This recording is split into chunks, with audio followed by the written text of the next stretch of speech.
Bismillahirrahmanirrahim. Assalamualaikum warahmatullahi wabarakatuh. Innal hamdalillah nahmaduhu wa nasta'inuhu wa nastaghfiruhu wa nu'minu bihi wa natawakkalu 'alaihi. Wa min shururi anfusina wa min sayyiati a'malina. May yahdihillahu fala mudilla lahu wa may yudlilhu fala hadiya lahu. Asyhadu an la ilaha illallah wa asyhadu anna Muhammadan 'abduhu wa rasuluh. Allahumma shalli wa sallim ala Muhammadin wa ala alihi wa ashabihi ajma'in, amma ba'd. Qala Allah ta'ala fil Qur'anil Karim, a'udzu billahi minasy syaithanir rajim. Bismillahirrahmanirrahim. Ya ayyuhalladzina amanu taqullaha wa kunu ma'as shadiqin. Wa qala aidan ya ayyuhalladzina amanu taqullaha wa qulu qawlan sadida yuslih lakum a'malakum wa yaghfir lakum dhunubakum wa may yuti'illaha wa rasulahu faqad faza fawzan 'azima. Wa qala ta'ala aidan walladzina jahadu fina lanahdiyannahum subulana wa innallaha lama'al muhsinin. Wa qala Rasulullah sallallahu alaihi wasallam kullu ummati yadkhuluna al-jannah illa man aba. Ila ma yaba ya Rasulullah? Qala man ata'ani dakhala al-jannah wa man aswani faqad aba. Kama qala Rasulullah sallallahu alaihi wasallam. Bapak-bapak, ibu-ibu, jemaah salat Isya dan tarawih insyaallah rahimakumullah. Pertama-tama lagi dan lagi marilah kita bersama-sama belajar untuk senantiasa mensyukuri setiap nikmat yang Allah Subhanahu wa taala berikan kepada kita sekalian. Atas seluruh nikmat yang Allah Subhanahu wa taala berikan kepada kita, wabil khusus nikmat yang agung, nikmat yang besar, yaitu nikmat dimudahkannya kita untuk sama-sama belajar mentaati perintah Allah, mengikuti daripada sunnah baginda yang mulia Rasulullah sallallahu alaihi wasallam. Bapak Ibu sekalian, ini nikmat yang paling utama, nikmat yang paling besar, nikmat yang Allah Subhanahu wa taala tidak berikan kepada seluruh hamba-hambanya, yaitu dimudahkannya kita untuk mentaati perintah Allah Subhanahu wa taala dan mengikuti apa yang telah dicontohkan, disuri tauladankan oleh junjungan kita Nabi Muhammad sallallahu alaihi wasallam. Dengan bukti apa, Bapak Muslim, masih banyak saudara-saudara kita sesama muslim masih berat sekali untuk belajar mentaati perintah Allah, mengikuti apa yang telah disunahkan oleh baginda Rasulullah SAW. Maka Bapak Ibu sekalian yang dirahmati Allah Subhanahu wa taala, maka Allah taala perintahkan kita untuk bersyukur. Allah taala telah wajibkan kita untuk senantiasa bersyukur atas apa yang Allah taala berikan kepada kita sekalian. Karena kita ini adalah makhluk yang lemah, tidak punya apa-apa, tidak bisa apa-apa, tidak bisa berbuat apa-apa, tidak bisa memberikan manfaat, tidak bisa memberikan mudarat kecuali dengan izin Allah Subhanahu wa taala. Maka alhamdulillah Bapak Ibu sekalian yang dirahmati Allah taala, waktu telah berjalan. Allah Subhanahu wa taala telah jumpakan kita dengan bulan suci Ramadan tahun ini. Dan hari ini telah berjalan separuh lebih.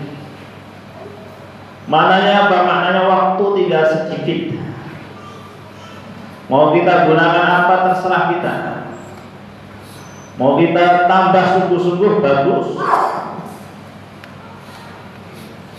mau kita santai-santai juga boleh-boleh saja. Tetapi ingat kata Nabi, ciri orang yang berhasil adalah Orang yang menggunakan waktunya hari ini lebih baik daripada kemarin, inilah orang yang berhasil, orang yang beruntung. Adapun hari ini sama dengan hari kemarin, ini rugi, sama saja rugi, bukan impas tapi rugi. Kalau lebih jelek, celaka. Kalau hari ini lebih jelek daripada hari kemarin, kata Nabi, celaka.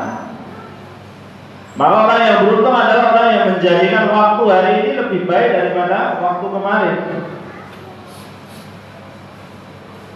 Maka menjadi target kita sama-sama Bapak Ibu sekalian, di sisa-sisa waktu Ramadan ini kita gunakan lebih baik lagi daripada hari kemarin. Agar apa? Agar kita digolongkan oleh Allah Subhanahu wa taala menjadi hamba-hamba yang beruntung. Bapak Ibu sekalian, rahimakumullah, dalam satu mahfuz hadis baginda Rasulullah SAW bersabda tentang amalan yang paling utama. Para sahabat Rasulullah SAW bertanya, ya Rasulullah, amalan apakah yang paling utama? Maka Nabi SAW menjawab, yang pertama adalah as-salatu ala waktiha, sholat tepat pada waktunya. Bapak sekalian, mohon perhatian dengan sangat. Sholat ini adalah perintah Allah Subhanahu wa taala yang paling agung, paling besar, paling kuat dalilnya. Amalan yang paling istimewa. Sampai-sampai baginda Nabi SAW menerima hadiah perintah sholat ini tanpa perantara. Yang biasanya perintah-perintah yang lain Allah Ta'ala wahyukan melalui Jibril alaihissalam, khusus perintah sholat ini Allah Ta'ala panggil langsung untuk menghadap Allah Subhanahu wa taala ke Sidratul Muntaha. Untuk apa Bapak Ibu sekalian? Untuk menerima wahyu sholat. Apa coba? Kurang istimewa apa coba? Luar biasa. Bapak Ibu sekalian yang dirahmati Allah Subhanahu wa taala, maka sholatlah satu-satunya amalan yang tidak boleh ditinggalkan dalam keadaan apapun juga. Tidak boleh diwakilkan. Bahkan ketika nyawa kita sudah berpisah dengan ruh kita pun masih wajib untuk disolatkan. Tetapi hari ini Bapak Ibu sekalian, bagaimana keadaan umat Islam sekarang? Sangat-sangat mudah daripada meninggalkan perintah sholat.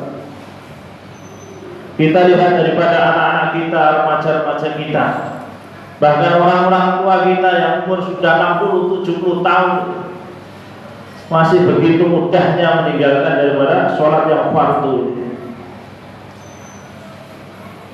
Itulah menjadi keprihatinan kita sama-sama Bapak Ibu sekalian dan dirahmati Allah.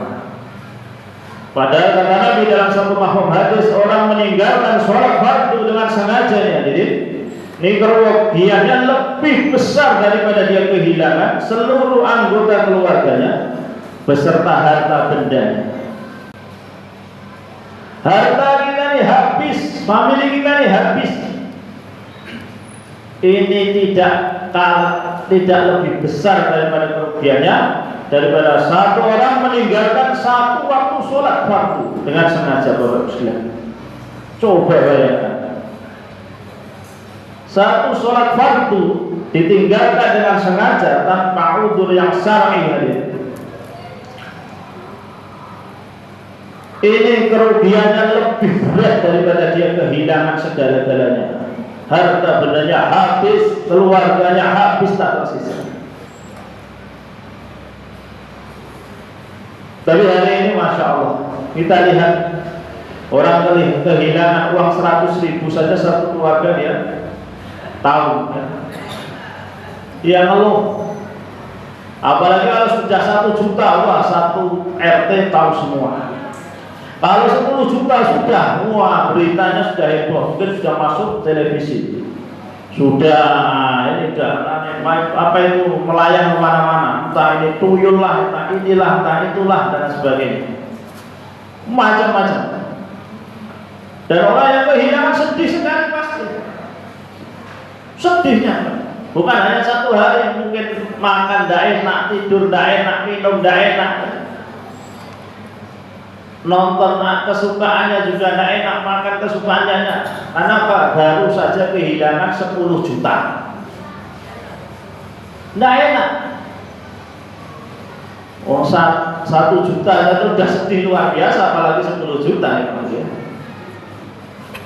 Nah, tapi hari ini orang belum merasa sedih kehilangan sholat ini, Bapak Ibu sekalian. Belum sedih. Padahal kata Nabi SAW, tanda-tanda, salah satu tanda atau ciri-ciri orang beriman adalah ketika dia melakukan daripada amal soleh, maka hatinya ini merasa senang. Ketika dia mentaati perintah Allah, maka hatinya ini merasa gembira, merasa senang. Dan ketika dia ini bermaksiat kepada Allah, maka hatinya ini sedih. Sedih. Itu alamat dia masih ada iman. Tetapi hari ini kalau kita ini sudah kehilangan sholat, tidak ada merasa sedih, jangan-jangan hilang kita ini, iman kita ini sudah hilang, sudah lepas dari hati kita. Hati-hati sekali Bapak Ibu sekalian. Bukan hanya 1 kali sholat, bahkan kadang-kadang sudah seminggu, sebulan, setahun, 2 tahun, 10 tahun sudah hilang sholat kita ya, Masya Allah. Bapak Ibu sekalian yang dirahmati Allah Ta'ala, coba Bapak-bapak Ibu sekalian lihat kanan kiri depan belakang kita. Kita lebih peduli, lebih care lagi kepada saudara-saudara kita sesama muslim. Untuk apa? Untuk saling mengingatkan akan pentingnya sholat ini bagus. Ada kerugiannya Masya Allah luar biasa. Maka kata Nabi, as-sholatu ala waktiha. Sholat tepat pada waktunya adalah amalan yang paling utama. Maka adalah tertib Nabi SAW. Apa tertib Nabi SAW untuk sholat yang fardu ini? Yang pertama adalah berjamaah di masjid atau di musola atau di tempat dikumandangkannya azan, kemudian di awal waktu. Inilah tertib sholat berjamaah ala baginda Rasulullah SAW. Nah, kalau ini kita kerjakan, maka kita mendapatkan amalan yang paling utama. Tetapi Bapak sekalian, kalau kita tidak usaha latihan, makanya amalan yang berat. Kita menjaga sholat 5 waktu saja tidak bolong, ini beratnya Masya Allah. Apalagi dengan tertib ala Nabi, yaitu berjamaah di awal waktu, di waktu yang telah Allah Subhanahu wa Ta'ala tentukan. Ini kalau tidak latihan itu berat. Tergoda dengan ujian-ujian, fitnah-fitnah dunia, ya kan? Yang pedagang sibuk dengan tokonya, dengan pasarnya, waktu azan Allahu Akbar, Allahu Akbar, dan Allah datangkan daripada pembeli rame-ramenya. Wah, ini ujian Bapak sekalian. Wah, ini mau saya cut dulu, saya pergi ke masjid atau selesaikan ini dulu baru ke masjid. Nah, ini ujian Bapak sekalian. Kalau kita turunin nafsu kita selesaikan, dan selesai tahu-tahu 5 menit menjelang asar. Wah, coba bayangkan. Lupa. Untuk kalau masih ingat, kalau tidak ingat, Masya Allah, sudah waktu masuk sholat berikutnya. Yang petani juga begitu lagi asik-asiknya nyangkul di sawah dan ada, nyangkul baru dapat separuh atau sedikit lagi selesai. Wah, tuh nanggung ini. Nah, ini ujian juga. Selesaikan atau berhenti untuk menunaikan panggilan Allah. Maka ini ujian amal Bapak sekalian. Kalau kita berhenti, maka ujian kita lulus. Kalau lanjut terus, berarti gagal ujian yang Allah Ta'ala berikan kepada kita. Begitu juga yang orang kantoran, yang pelajar, sama, ujiannya tidak sama. Hadirin Bapak sekalian, Padahal Allah Subhanahu wa taala telah firmankan dalam Al-Qur'an, "Inna sholata kanat 'alal mu'minina kitaban mawquta." Sesungguhnya salatnya telah aku wajibkan pada kalian orang-orang mukmin yang sudah aku tentukan waktunya dari dulu, Bapak Saudara. Dari dulu sampai sekarang waktunya telah Allah Ta'ala tentukan. Maghrib, Isya, Subuh, Zuhur, Asar, waktunya sudah ada. Dan di rumah-rumah kita di masjid sudah ada jadwal sholat abadi. Nah, harusnya normalnya itu Bapak Ibu sekalian ya kesibukan kita yang kita sesuaikan dengan waktu sholat kita ya. Bukan sholat kita yang kita sesuaikan daripada kesibukan kita. Akhirnya molor sana sini dan ngaret sana sini. Wah, ini jam kantor ya, belum jam istirahat dan sebagainya dan sebagainya, sebagainya. Seharusnya kita membuat schedule, jadwal. Bagaimana keperluan pekerjaan kita sesuaikan dengan jadwal waktu-waktu sholat kita. Nah itu baru klop. Kalau enggak nanti rusak, kacau. Dan itu harus kita mulai dari diri kita sendiri-sendiri, Bapak Muslim. Bapak Muslim dan rahmat Allah Subhanahu wa taala, sangat penting perhatikan betul Bapak Muslim tentang sholat. Nabi SAW bersabda, didiklah anak-anak kalian untuk mendirikan sholat ketika umur 7 tahun. Maka anak-anak 7 tahun diajari untuk sholat. Jadi dikenalkan oleh ayahnya, diajak ke masjid, dididik dengan akhlak yang baik, didampingi ya, masjid. Bukan tidak boleh ke masjid, asal didampingi, disanding, dikasihkan adab-adab yang baik, diajari sholat 5 waktu. Begitu Bapak Saudara. Jangan dibiarkan saja. Hari ini semakin hari semakin besar fitnahnya Bapak Saudara. Apalagi sekarang gepengan maut itu, waduh, masya Allah Bapak Saudara. Ya kan? Anak-anak kita, bahkan orang-orang tuanya kita kalau sudah pegang gepengan ini 3 jam tidak makan, tidak minum, betah. Coba bawa Quran 5 menit sudah teklak-tekluk ngantuk Bapak Saudara. Ya. Coba pegang tasbih baru 10 menit, hitungannya sudah lupa, tasbih sudah lepas dari tangan kita. Nah itu Bapak Saudara. Coba kita lagi pegang HP, lihat update status, lihat status, lihat YouTube, lihat WA, Facebook, Instagram, macam-macam. 3 jam, 4 jam tidak ada jedanya. Lapar hilang, haus hilang, hutang pun hilang terasanya.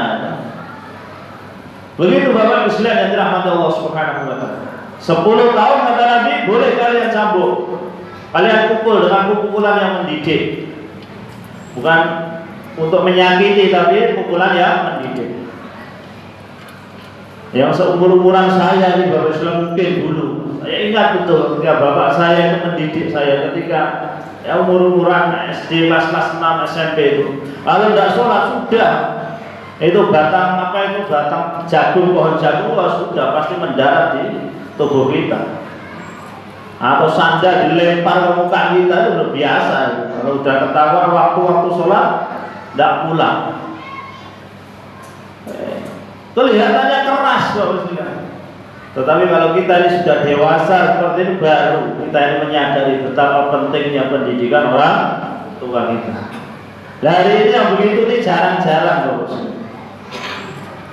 orang tua itu lebih care, lebih peduli ketika anaknya malah belajar ngamuk dia. Kalau tidak belajar, waduh, ngamuk dia.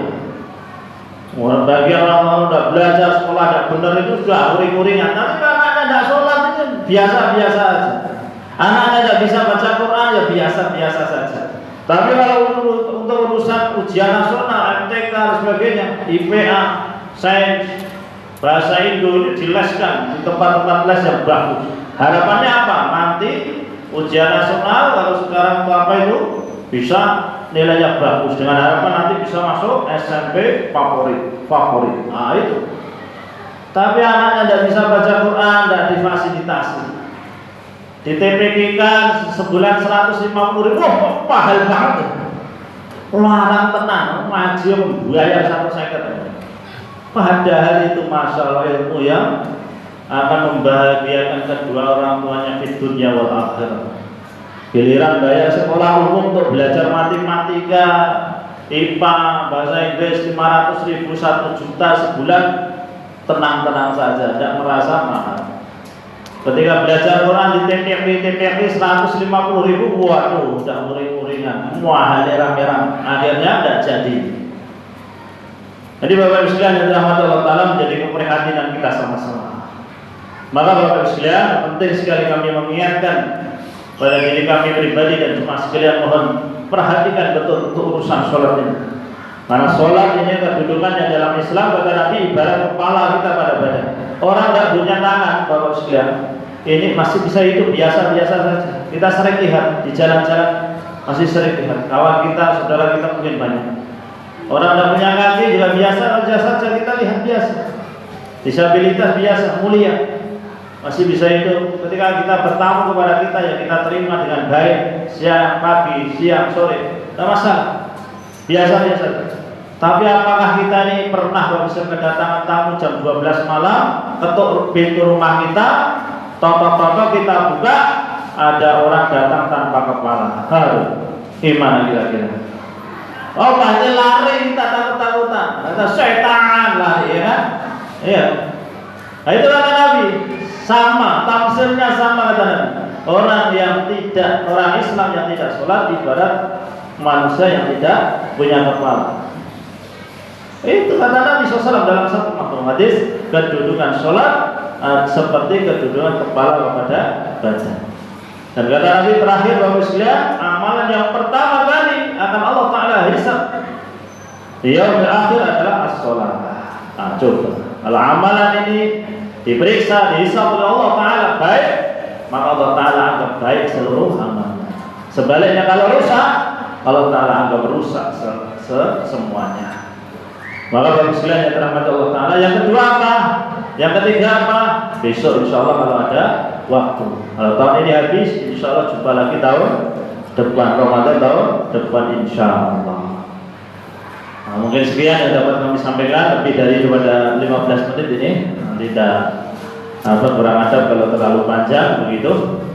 Nanti yang kedua, yang ketiga kita lanjutkan di lain waktu insya Allah. Sekian Bapak Ibu sekalian yang dapat kami sampaikan, mudah-mudahan manfaat. Ada salah hilaf mohon diikhlaskan. Kami istighfar kepada Allah Subhanahu wa taala. Astaghfirullahaladzim. Mari kita sempurnakan majelis kita di malam hari ini dengan kita tutup bersama-sama dengan doa kafaratul majelis. Subhanallah wa bihamdi, subhanallah wa bihamdika, asyhadu an la ilaha illa anta, astaghfiruka wa atubu ilaik. Wa billahi taufiq wal hidayah. Wassalamualaikum warahmatullahi wabarakatuh.